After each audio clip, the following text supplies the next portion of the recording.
Hi friends, అందరికీ నమస్తే. నేను మీ ఆటో జానీ లోకల్. నేను ప్రెజెంట్గా ఇప్పుడు పలుకూరులో గ్రామంలో ఉన్నాను.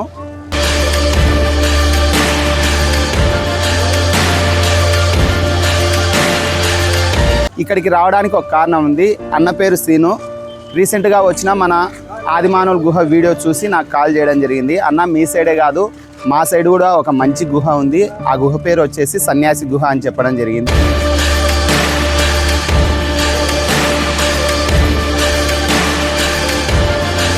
అలాగే వెళ్ళే మార్గంలో ఒక పురాతనమైన ఆలయం కూడా ఉంది. అందుకే నేను రావడం జరిగింది. ఈరోజు మీకు ఆ గుహ చూపిస్తాను.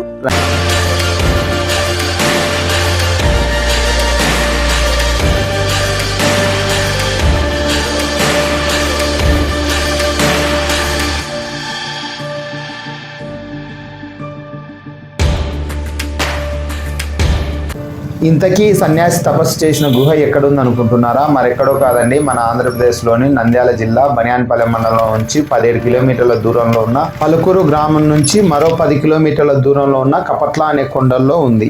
అక్కడికి చేరుకునే మార్గంలో ఇలాంటి నాపరాయి గనులు దాటుకొని ఎంతో కష్టకరమైన దారిలో వెళ్లాల్సి ఉంటుంది.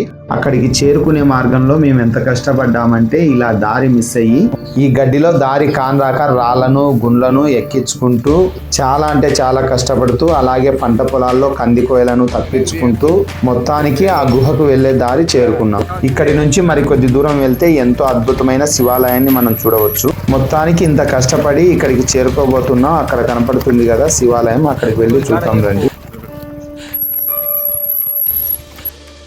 ఫ్రెండ్స్, మనం ఇంతవరకు బైక్ జర్నీ చేసుకుంటూ ఇంత దూరం వచ్చాము.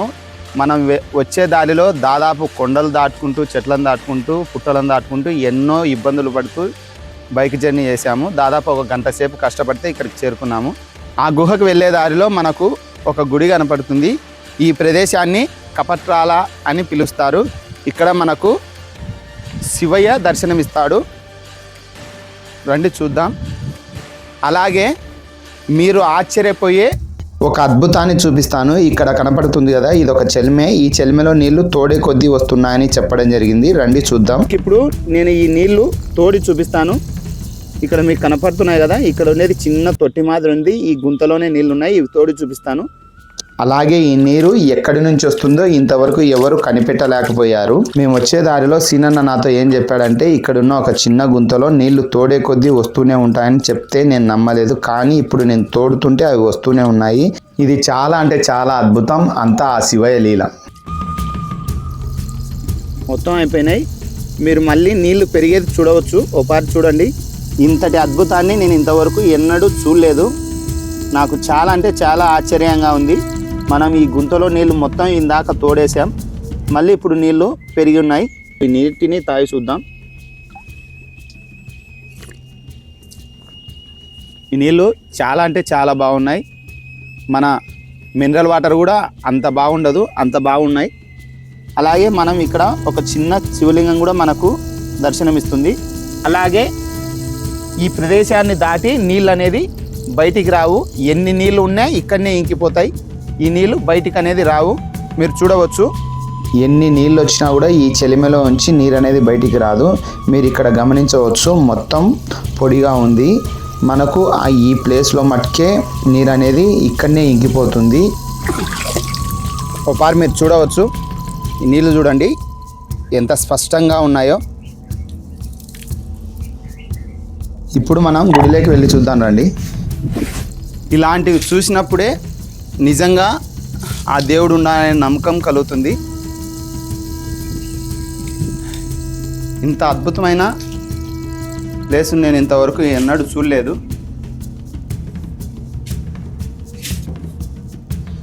ఇదిగో సాక్షాత్తుగా ఆ పరమశివుడు మనకు దర్శనమిస్తున్నాడు.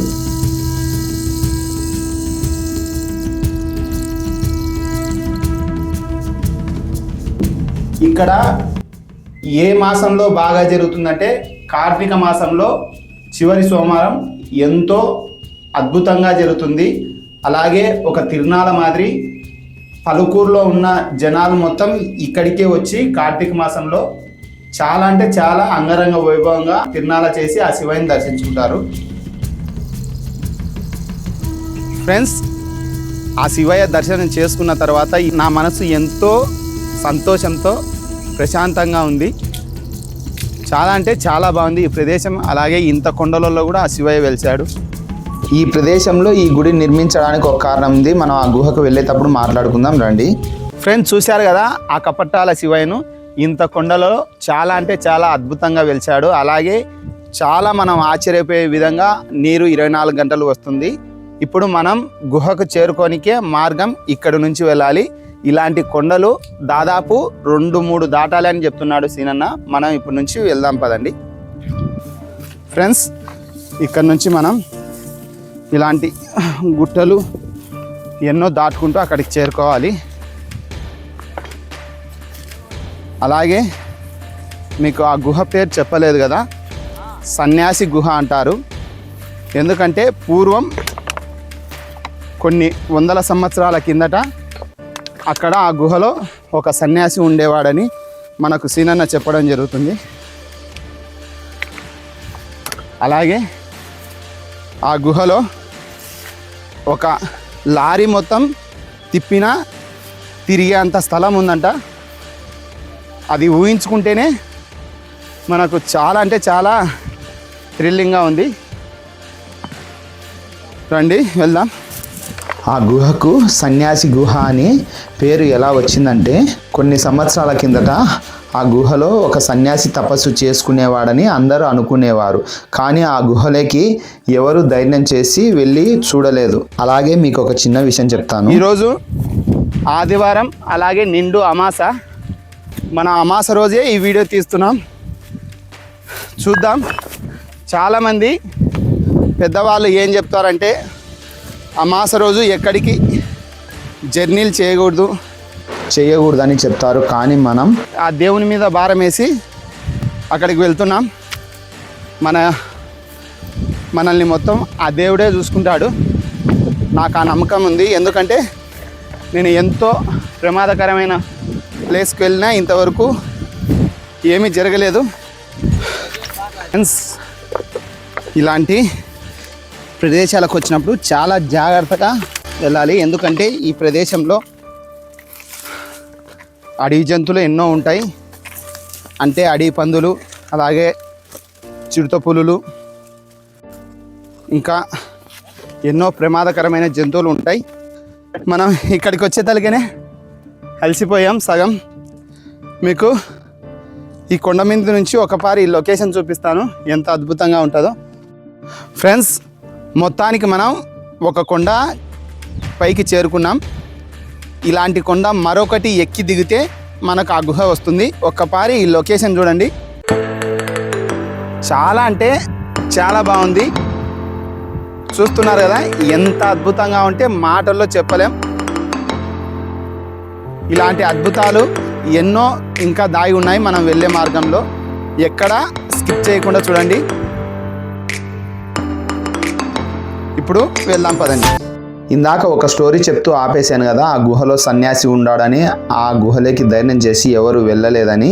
ఆ గుహలో సన్యాసి ఉండేది ఎవరు చూశారంటే, పలుకూరు వాస్తవుడైన కీర్తిశేషులు చిన్న లింగమయ్య గారు ధైర్యం చేసి ఆ గుహలోకి వెళ్ళడం జరిగింది. ఆ గుహలోకి వెళ్ళిన తర్వాత సన్యాసి చిన్నలింగమయ్య గారితో ఏం చెప్పాడంటే, ఇక్కడి నుంచి కొద్ది దూరంలో కపట్ల అనే వంకలో సాక్షాత్తుగా ఆ శివుడే ఒక శివలింగ ఆకారంలో కొలువై ఉన్నాడు. నువ్వు ఆ వంకలో వెతుక్కుంటూ వెళితే ఆ శివయ్య నీకు దర్శనమిస్తాడని చెప్పడం జరిగింది. సన్యాసి చెప్పిన విధంగా ఆ వంకలో చిన్నలింగమయ్య వెతుక్కుంటూ వెళ్ళగా నిజంగానే శివలింగ ఆకారంలో శివయ్య దర్శనమియడం జరిగింది. అప్పుడు ఆ శివలింగాన్ని తెచ్చి మనం ఇందాక చూసిన గుడి ప్రదేశంలో ప్రతిష్ఠించడం జరిగింది. ప్రతిష్ఠించిన తర్వాత చిన్నలింగమయ్య గారు ఇంతటి అదృష్టాన్ని నాకు కల్పించిన ఆ సన్యాసికి ఎలాగైనా కృతజ్ఞతలు చెప్పుకోవాలని ఆ గుహ లోపలికి వెళ్ళి చూస్తే సన్యాసి లేడు. అప్పటి నుంచి ఇప్పటి వరకు ఆ సన్యాసి ఎవరికి కనపరాలేదు. అలాగే ఆ గుడి నిర్మించిన కొద్ది రోజులకు ఆ గుడి కింది నుంచి నీటి బుగ్గ అనేది ఉద్భవించడం జరిగింది. ఇదంతా మనం వినడానికి కథలాగున్నా ఇదే నిజం. ఎందుకంటే ఆ కీర్తిశేషులు చిన్నలింగమయ్య గారు మరెవరో కాదు, ఈ గుహ దగ్గరికి వెళ్ళడానికి దారి చూపిస్తున్న సీనన్న గారి వాళ్ళ నాన్నగారి మేనమామ గారి. ఇక్కడ ఫోటో ఇస్తున్నా, మీరు చూడవచ్చు. ఫ్రెండ్స్, మీరు చూడవచ్చు, ఇక్కడ చూస్తున్నారు కదా రక్తం. వెళ్ళేటప్పుడు ఇలాంటి కంప చెట్లు, జీరకబై ఇలాంటి చిన్న చిన్న గాయాలు కూడా అవుతుంటాయి. ఫ్రెండ్స్, మనం ఇప్పుడు ఒక కొండ దిగి కిందికి వచ్చినాం. ఇక్కడ నుంచి మీరు చూడవచ్చు, ఈ కొండ ఎక్కి అవతల దిగితేనే మనకు ఆ గుహ కనపడుతుంది. రండి వెళ్దాం. ఫ్రెండ్స్, మనం కొండ దిగి వచ్చే మార్గంలో మీరు చూస్తున్నారు కదా, ఈ మర్రి చెట్టు అసలు ఎంత పెద్దగా ఉందంటే ఒక పార్ట్ చూడండి.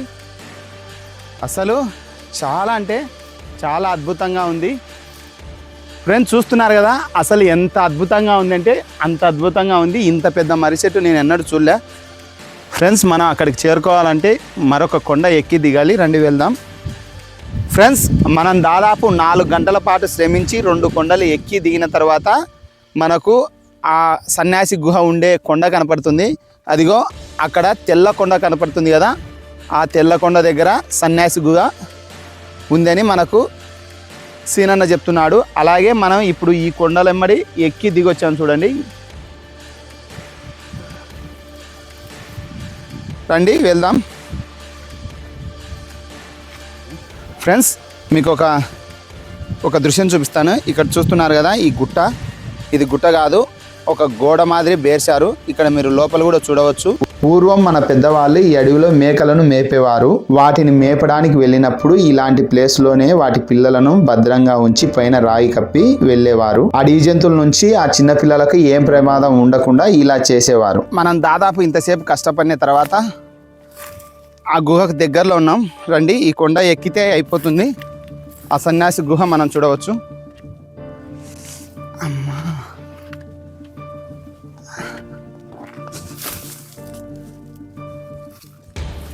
ఇంత కష్టపడి వీడియో చేస్తున్నందుకు మీరు చేయాల్సింది ఒకటే ఫ్రెండ్స్, మా కష్టానికి ఫలితంగా ఒక లైక్ చేయండి. ఇంతటి అద్భుతమైన ప్రదేశాన్ని చూసినందుకు కామెంట్ చేయండి. అలాగే మన ఛానల్ను ఖచ్చితంగా సబ్స్క్రైబ్ చేసుకోండి. ఎందుకంటే మీరు ఎంకరేజ్ చేస్తేనే నేను ఇలాంటి మంచి మంచి వీడియోస్ ఇంకా ఎన్నో చూపించగలను.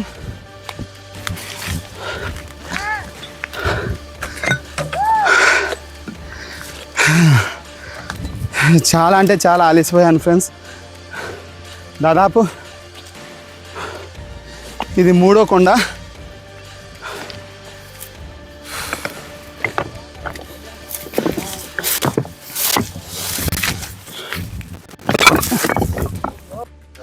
ఫ్రెండ్స్, మొత్తానికి మనం గుహ దగ్గరికి చేరుకున్నాం. ఈ కొండ తగ్గులేకి దిగితే గుహ వస్తుంది. ఇదిగో ఇక్కడ చూడండి, ఇవి పూర్వం మన పెద్దవాళ్ళు నాపరాళ్ళ పనులు చేసేటప్పుడు ఈ గోడలు నిర్మించారు. నా చేతిలో ఉన్నవి చూస్తున్నారు కదా, నెమలీకలు అంటారు. ఇది అడవి ప్రాంతం కాబట్టి నెమళ్ళు అలాగే ఎన్నో జంతువులు నివసిస్తుంటాయి. ఇప్పుడు మనం గుహలోకి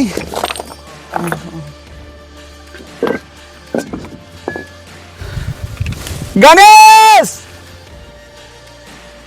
ఈయనపడుతుందా ఫ్రెండ్స్. మొత్తానికైతే మనం ఆ గుహకు చేరుకున్నాం. లోపలికి వెళ్ళి చూద్దామనేసరికి మాలో ఒక అతను మిస్ అయినాడు. మిస్ అయ్యి ఈ కొండ ఎక్కాల్సింది పోయి అవతల కొండకు ఎక్కినాడు. మళ్ళీ అతను తోలుకొచ్చుకున్నాం. ఇతనే గణేష్. ఎంత ఇబ్బంది పెట్టినావు తమ్ముడు మమ్మల్ని. దగ్గర మళ్ళీ అంత దూరం వెళ్ళాం. ఇప్పుడు వెళ్దాం రండి. గుహకు చేరుకున్నాం. చేరుకుని లోపలికి వెళ్ళి చూద్దామనేసరికి మాలో ఒక అతను మిస్ అయ్యి పక్క కొండకు వెళ్ళాడు. ఆ కారణంగా మేము అతన్ని వెతికేసరికి టైం మొత్తం అయిపోయింది. సీనన్న చెప్పిన గుహ ఇదే. దీనినే సన్యాసి గుహ అంటారు. ఈ లోపల ఏముంది అనేది మీకు పార్ట్ 2లో చూపిస్తాను. అంతవరకు లైక్ చేయండి, షేర్ చేయండి. మన ఆటో జానీ లోకల్ యూట్యూబ్ ఛానల్ను ఖచ్చితంగా సబ్స్క్రైబ్ చేసుకోండి. అలాగే పార్ట్ 2 ఎంతో అద్భుతంగా ఉంది, మిస్ కాకుండా చూడండి.